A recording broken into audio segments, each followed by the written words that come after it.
U.S. President Barack Obama and Cuban President Raul Castro greeted each other Friday evening and shook hands at the Summit of the Americas here.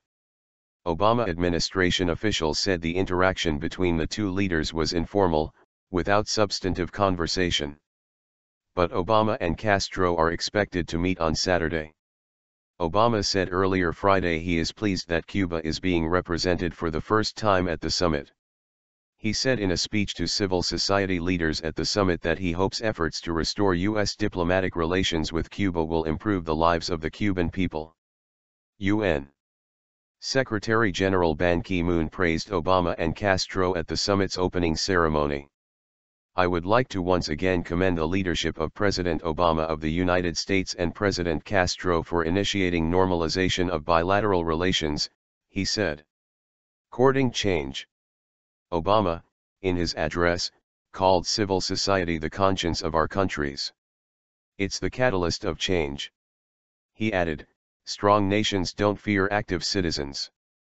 Strong nations embrace and support and empower active citizens. Referring to a telephone conversation between the two leaders on Wednesday, Deputy National Security Advisor Ben Rhodes said they reviewed efforts to fully restore U.S. Cuban diplomatic relations, but differences still remain between them.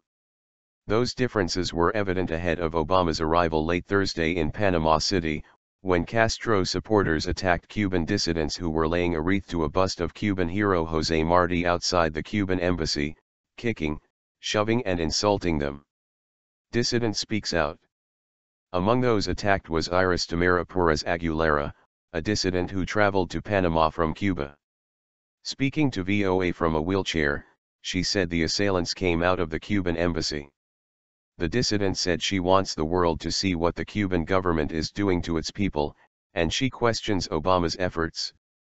She said Obama wants to soften his position toward the Havana government, but she wondered what other proof he needs that the Castros are, in her words, murderers and dictators. Obama administration officials said they have expressed serious concerns about the incident and said they made it known the attacks were grossly inconsistent with the spirit of dialogue at the summit. The incident did not appear to derail Obama's plans for normalizing ties with the Castro government. At Friday's Civil Society Forum, Obama said he accepts there are differences. As we move toward the process of normalization, we'll have our differences government to government with Cuba on many issues, just as we differ at times with other nations within the Americas, just as we differ with our closest allies. There's nothing wrong with that, said Obama. Positive engagement. Upon his arrival, Obama was welcomed by President Juan Carlos Varela. Panama's leader congratulated him on all the effort he's doing to unite our continent. The two leaders held bilateral talks on Friday and Obama also made an unannounced tour of the Panama Canal.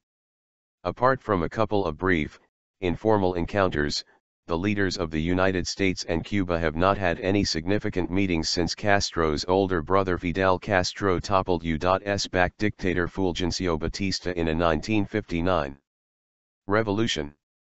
Earlier in Jamaica, Obama stopped short of announcing a U.S. government decision to take Cuba off Washington's list of state sponsors of terrorism. As you know, there's a process involved in reviewing whether or not a country should be on the state sponsor of terrorism list. That review has been completed at the State Department. It is now forwarded to the White House, Obama said. But the U.S. leader said he had not yet made a decision. The one thing I will say is that throughout this process, our emphasis has been on the facts.